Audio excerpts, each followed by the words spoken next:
Enchantée, Catherine Vincent. Bonjour. Enchantée, Catherine Vincent. Enchantée, Catherine Vincent. Bonjour.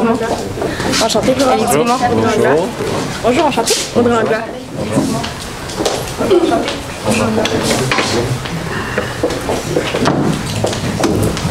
vais d'abord vous lire le règlement de présentation. Est-ce que vous voulez que je vous lise en français ou en anglais? En français. Donc, chaque équipe dispose de 20 minutes afin de préparer, c'est déjà fait, j'espère. On va reprendre. Donc, chaque équipe dispose de 20 minutes afin de présenter son cas au juge. J'afficherai un carton pour les 10, les 5, les 2 dernières minutes et les 30 dernières secondes de la présentation. Lors des 10 dernières secondes du discours, j'indiquerai à l'aide de mes deux mains le nombre de secondes restantes. Si vous n'avez pas terminé votre présentation après 20 minutes, elle se verra arrêtée afin de passer à la période de questions. Une période de questions d'une durée maximale de 5 minutes est allouée au jury à la fin de la présentation. Veuillez noter que vous ne pouvez en aucun temps dévoiler le nom ou la provenance de votre université. Je laisse maintenant les juges se nommer. Vous pourrez ensuite débuter votre présentation. Donc, Julie Pichotte, directrice logistique chez Métro. Michel Turner, directeur principal ressources humaines chez Métro. Simon Vernet, directeur vente et logistique pour La Fernandière. Pascal Forget, professeur en génie industriel à l'UQTR. Mathieu Budek, développement des concessions et opérations à l'aéroport de Montréal. Est-ce que ce serait possible de voir les cartons de temps, s'il vous plaît?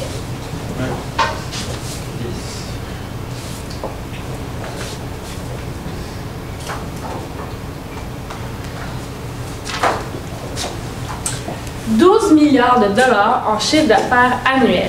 65 000 emplois créés pour la région de Québec et de l'Ontario. 300 épiceries à desservir pour l'ensemble du Québec. Le moindre qu'on puisse dire, c'est que malgré l'environnement fort dynamique dans lequel votre entreprise Métro évolue, vous restez un chef de file dans votre industrie.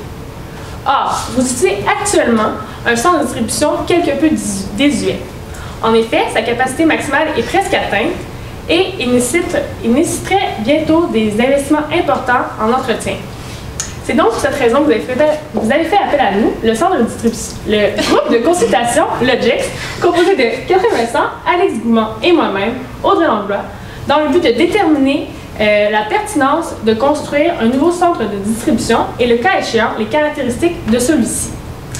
La solution que nous proposons aujourd'hui vous permettra non seulement de répondre à la croissance à laquelle vos produits font face, mais aussi d'assurer une rentabilité très importante étant donné votre environnement fort concurrentiel et sans oublier, évidemment, assurer la pérennité de votre entreprise. La façon que nous allons fonctionner aujourd'hui est très simple. Nous allons débuter par une analyse de la situation actuelle pour vous présenter différentes options qui s'offrent à vous. Par la suite, nous allons identifier la recommandation que nous avons choisie pour vous et le plan d'implantation de celle-ci. Afin d'en arriver à la solution la mieux adaptée à votre situation, nous avons analysé ces 3 enjeux cruciaux. Tout d'abord, la croissance que vous estimez pour les 10 prochaines années pour votre entreprise. Aussi, les considérations par rapport à la bâtisse et aux équipements, mais aussi aux employés et aux technologies. Pour ce qui est de la croissance, vous avez estimé une croissance des ventes de 2% par année pour les 10 prochaines années. Mais vous voulez vraiment offrir le meilleur pour vos clients et donc vous voulez offrir une variété de produits de plus en plus grande. C'est pourquoi vous estimez une augmentation de 4% des nouveaux produits par année pour les 10 prochaines années. Cependant, comme Audrey vous l'a mentionné, votre centre de distribution actuel, Pierre de Coubertin, a atteint sa capacité maximale et même ses installations sont quelque peu désuètes. Actuellement, afin d'en arriver à notre recommandation, nous avons analysé quelque peu votre centre de distribution actuel. Donc, pour ce qui est de la grandeur de la bâtisse, elle fait plus de 124 000 pieds carrés et le besoin en emplacement maximal, donc emplacement palette, est de 6200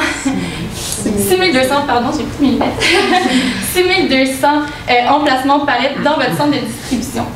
Et donc, le nombre de portes que vous avez, selon les schémas que vous nous avez fournis, vous avez 30 portes. Nous avons donc fait comme hypothèse que vous aviez 50% pour la réception et 50% pour l'expédition. Ensuite, la capacité maximale que nous avons calculée, en fait, nous avons calculé qu'il y avait 3378 palettes qui étaient votre réception maximale en date du 2 février 2011. Avec cela, nous avons calculé votre capacité maximale par porte de 225 palettes par jour. Pour ce qui est des équipements mobiles, vous voyez ici, vous connaissez bien votre centre de distribution, les équipements que vous avez actuellement. Vos employés, vous en êtes bien fiers, mais vous estimez que qu'ils pourraient être quelque peu plus productifs. En fait, vous avez remarqué qu'il y avait vraiment une possibilité d'amélioration à ce niveau-là. Et pour ce qui est des technologies, votre système d'entreposage que vous utilisez actuellement est vraiment de première gamme, il est vraiment excellent. Cependant, vous utilisez seulement quelques modules de la quantité de modules qu'il pourrait vous offrir. Et donc, son utilisation n'est pas exactement optimale. C'est donc sur cette analyse que nous avons basé notre recommandation. Donc, suite aux données que vous nous avez fournies et aux différentes analyses et donc le résumé que vient de vous faire Catherine, nous avons distingué les différentes options qui s'offrent à vous aujourd'hui pour donc répondre à la croissance des ventes sur les 10 prochaines années, mais également assurer la rentabilité de votre entreprise sur ce marché très concurrentiel au Québec. Donc il y a bien évidemment le statu quo donc, qui est inenvisageable puisque, comme mes collègues vous l'ont présenté, le centre de distribution a atteint sa capacité optimale et les installations donc, ne sont plus assez innovantes et ne répondent plus à vos besoins actuels. Il y avait la deuxième possibilité, c'était de rénover le centre de distribution que vous avez actuellement. Donc ceci pourrait vous permettre d'atteindre une meilleure productivité de vos employés. Toutefois, la capacité de cet entrepôt ne vous permettra pas de répondre à la croissance sur les 10 prochaines années. Donc nous avons éliminé cette option. Après, vous pourriez éventuellement vendre le terrain que vous avez actuellement à Laval et repositionner votre centre de distribution ailleurs. Nous pensons que en fait, vous devez partir avec la construction d'un centre de distribution à Laval, car la position de Laval est très stratégique. Vous devez desservir la région de Montréal. Donc c'est à proximité de la ville de Montréal et c'est bien situé dans la région. Et Laval est desservi par d'importants axes autoroutiers, ce qui vous permet donc pour la distribution d'être plus efficace. Également, ça vous permet donc de rester à proximité de Montréal, qui est une ville qui représente donc une grosse partie de votre distribution, tout en payant donc des loyers moins importants que si vous étiez dans Montréal. Donc la recommandation que nous vous proposons aujourd'hui va être donc la construction du centre de distribution à Laval, mais également une solution qui va être portée vers les employés afin d'améliorer leur productivité.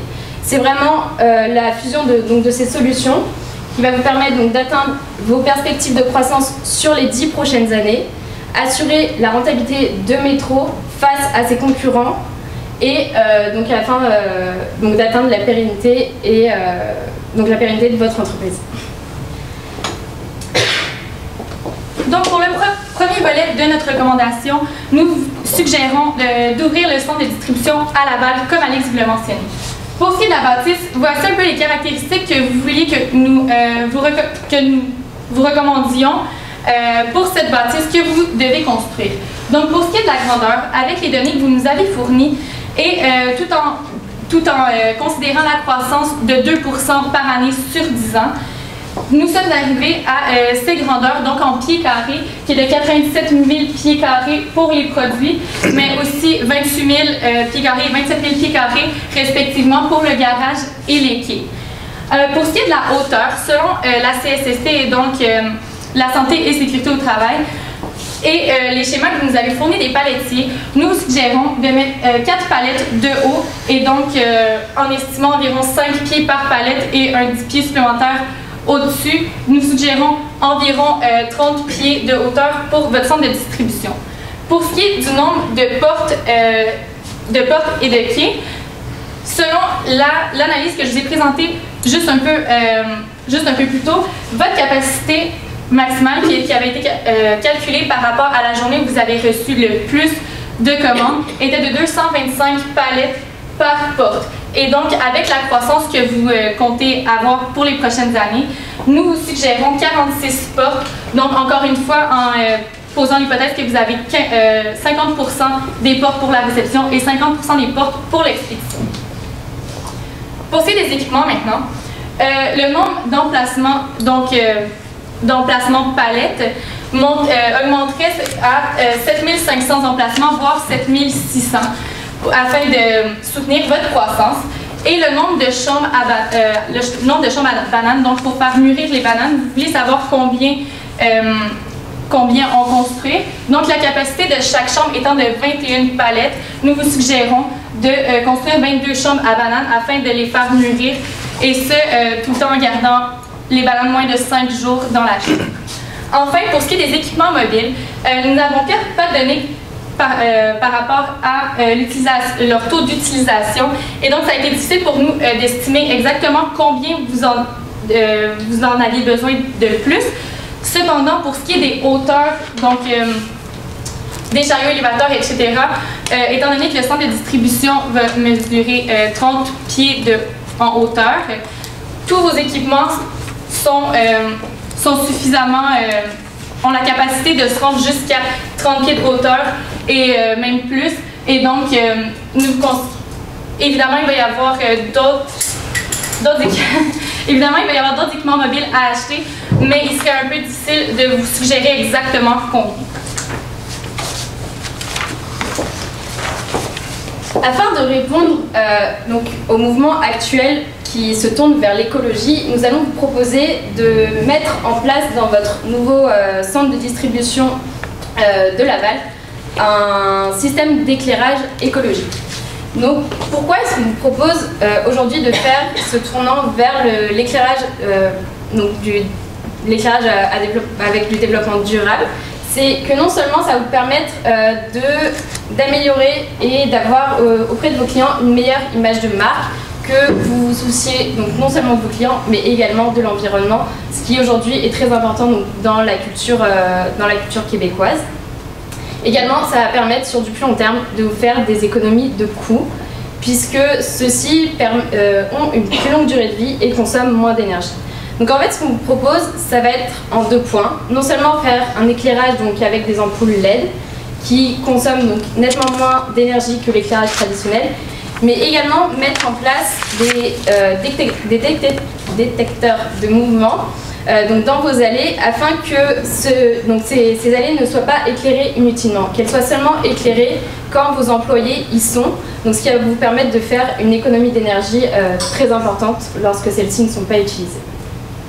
Donc, vers qui vous devez vous tourner pour mettre en place ce projet? On a pensé à vos ingénieurs qui donc vont avoir des connaissances dans ce domaine, mais également au niveau des détecteurs de mouvement qui vont pouvoir vous aider, mais également votre département des achats pour aller trouver donc, les fournisseurs des ampoules LED et des détecteurs de mouvement.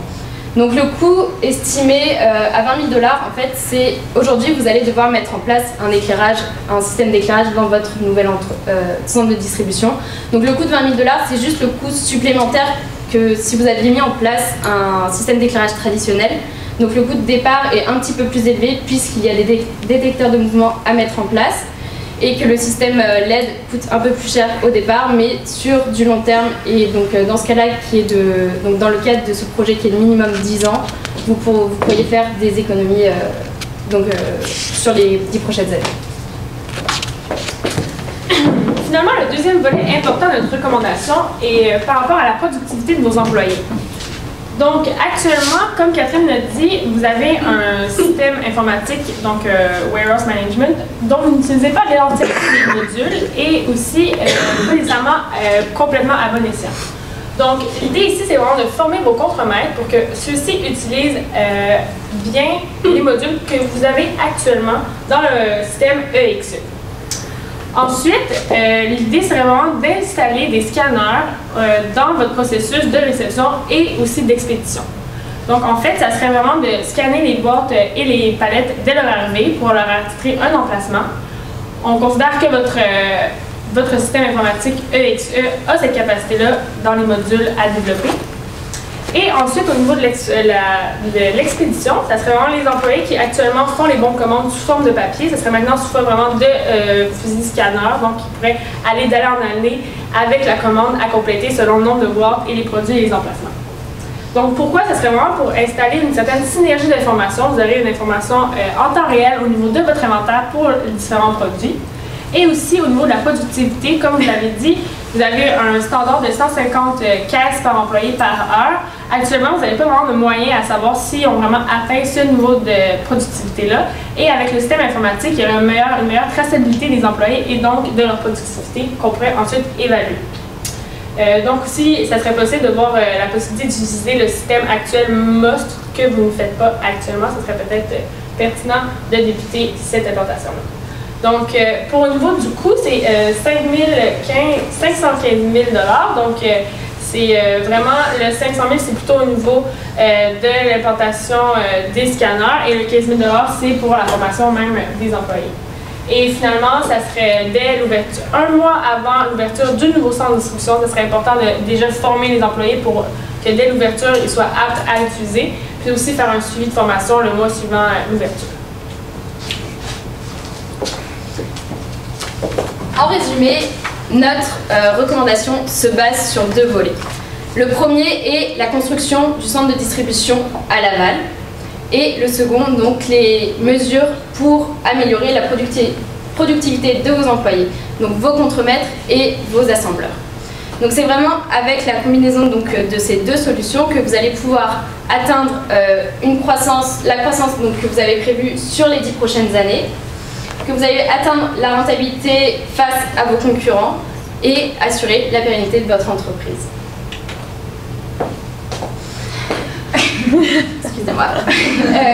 Donc voici l'échéancier sur donc, les 2 prochaines années. Comme vous nous avez dit, le centre de distribution doit être opérationnel au bout des 24 prochains mois. Donc pour les 20 prochains mois, on va débuter donc, avec la construction du centre de distribution qui va se faire donc, principalement avec vos ingénieurs. Après, il va falloir petit à petit, donc sur les 3 mois d'après, rapatrier les différents produits donc, de l'ancien centre de distribution vers le centre de distribution de Laval. Donc en commençant par les produits laitiers, les fruits, puis les légumes. Par la suite, il va falloir donc, former les contremaîtres avec donc, le logiciel EXE, donc, comme Audrey vous l'a mentionné, pour qu'ensuite ils puissent aller former leurs assembleurs avec le nouveau système de scanner pour permettre de mieux mesurer la productivité. Il y a finalement ce qu'il va falloir faire assez rapidement d'ici donc les prochaines semaines, contacter vos fournisseurs pour donc, leur faire part du changement et du nouveau centre de distribution qui va être ouvert et également mettre en place le changement auprès de vos employés. Donc voici les coûts de transfert que vous nous avez demandé d'évaluer. Donc il y a tout d'abord la construction de l'entrepôt. Vous nous avez dit que vos ingénieurs allaient être sur ce dossier. Donc voilà, on les laisse donc avec l'estimation. Par contre, ce qu'on vous conseille, c'est de prévoir un coût de contingence de 10% pour les imprévus auxquels vous pourrez faire face durant la construction de celui-ci. Après, il va y avoir donc, des coûts de formation de 500 000 $ pour les contremaîtres et les assembleurs. Ces coûts, il faut savoir que dans tous les cas, ils sont inclus dans le 1% de la masse salariale que vous devez investir chaque année dans la formation de vos employés. Donc ce n'est pas un coût supplémentaire en soi. Après, il y a le programme donc, développement durable qu'on vous a proposé de mettre en place pour l'éclairage de votre nouvel entrepôt. Donc il y a un coût total de 20 000 $. Les scanners qui ont un coût total de 15 000 $. L'embauche donc, des nouveaux employés qui va être évalué pour le nouveau centre de distribution donc, sur les 2 prochaines années qui seront évalués à environ à 800 000 $. Et donc pour un total de 1 385 000 $, sachant qu'il y a 500 000 qui sont déjà obligatoires donc à chaque année. Ce coût pour la construction de l'entrepôt est relativement petit si on regarde votre marge bénéficiaire. Donc vous avez un chiffre d'affaires de 12 milliards de dollars par année et selon la marge du marché, vous êtes environ à 2%, donc ce qui vous fait une marge de 140 millions par année. Donc si on regarde, si on compare les coûts de transfert face à la marge bénéficiaire, ceux-ci sont relativement faibles. Vous avez spécifié qu'il était vraiment important de faire attention au côté humain de vos employés, donc ce serait vraiment de mettre en place moyen de communication avec eux. Donc d'abord, ce serait important de passer à travers les syndicats, les rassurer, leur aviser, leur assurer que la convention collective qui a été conclue pour les 10 prochaines années ne serait pas modifiée. Aussi, ce serait important de parler aux employés, leur assurer qu'il n'y aura pas de mise à pied qui sera faite avec le nouveau centre de distribution. Et finalement, comme Alex a dit dans l'échéancier, contacter les partenaires tels que les fournisseurs et voilà, pour leur aviser de la date du déménagement. Suite à l'élaboration de recommandations, nous avons identifié quelques risques qui seraient peut-être pour vous dangereux lors de la mise en place du nouveau centre de distribution. Donc le premier, c'est vraiment que un des types de produits, donc il y avait 3 températures vraiment distinctes, en plus des produits laitiers. S'il y en a un qui croît plus rapidement que l'autre, en fait, la solution serait très simple, ça serait de réorganiser les différentes sections pour vraiment mettre des palettes plus spécifiques selon le volume de chacune des sections. Et l'autre risque, ça serait la croissance plus forte prévue dans votre industrie. À ce moment-là, on s'est vraiment fié à l'image en annexe que vous avez fournie. On a vu que le terrain était vraiment plus grand que le centre de distribution et donc on a prévu que si la demande était vraiment plus importante que prévu, vous alliez pouvoir la possibilité d'agrandir votre centre de distribution. Donc, on va pouvoir passer aux indicateurs de performance pendant la période de questions, si vous voulez bien. Donc, notre recommandation, comme on vous l'a expliqué, se décline en 2 volets principaux. Donc, l'ouverture du centre de distribution à Laval sur le terrain qui est déjà acheté et aussi une augmentation de la productivité par l'achat des scanners et l'implantation de ceux-ci dans votre système actuel. Et c'est ainsi que vous allez réussir à atteindre vos objectifs croissance, rentabilité, pérennité. Nous sommes le JEX, nous sommes maintenant prêts à répondre à vos questions.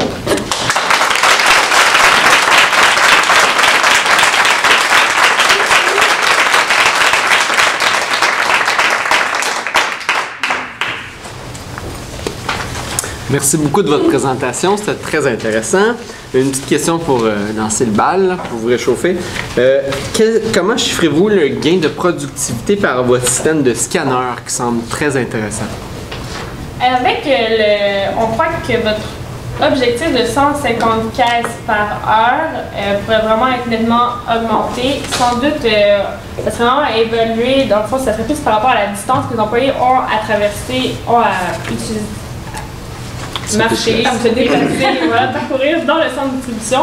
Mais on croit que ça pourrait être nettement augmenté, voire 200 caisses par heure. Ça réduirait la main-d'œuvre?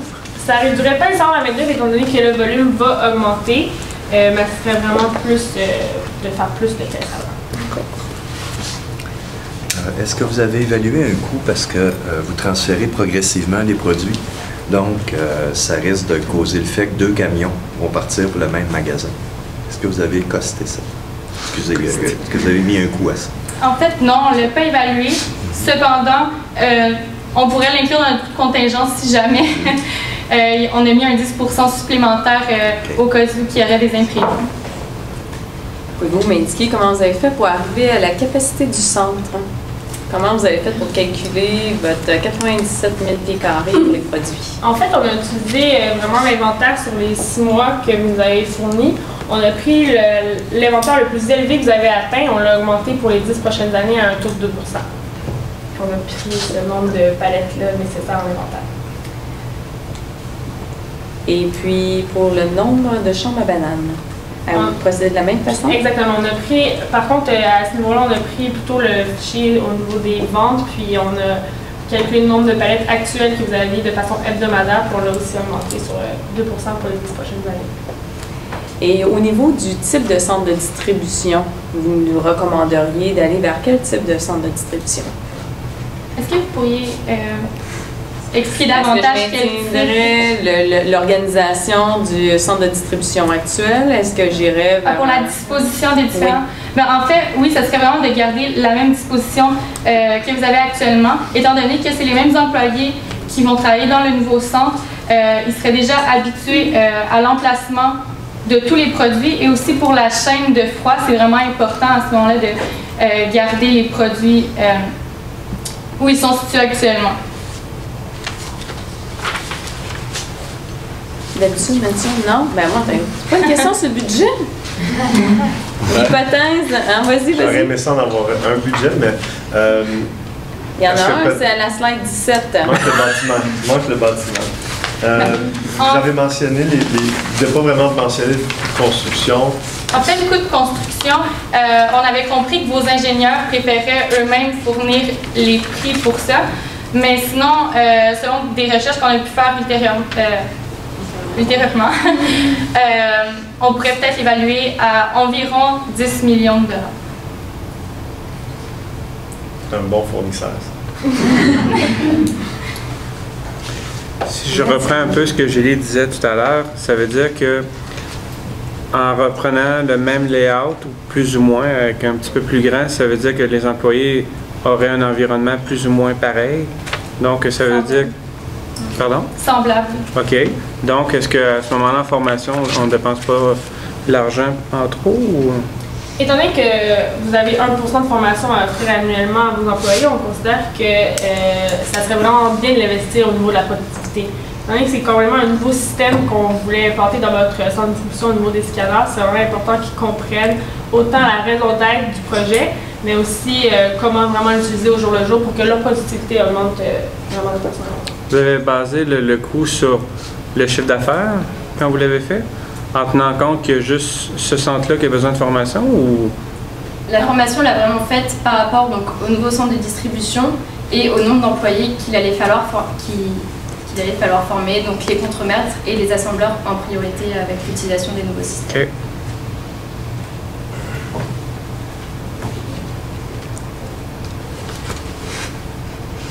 Au niveau de l'équipement, vous aviez dit que le taux d'utilisation n'était pas mentionné, donc à ce moment-là, c'était difficile de calculer. Il n'y avait vraiment pas moyen d'utiliser l'information suffisante pour ça. Mais en fait, pour calculer exactement, vous avez 3 types d'équipements mobiles. Pour calculer exactement quel type d'équipement mobile vous devriez acheter, lesquels vous en avez suffisamment, on pourrait aller aussi avec la croissance que vous avez actuellement.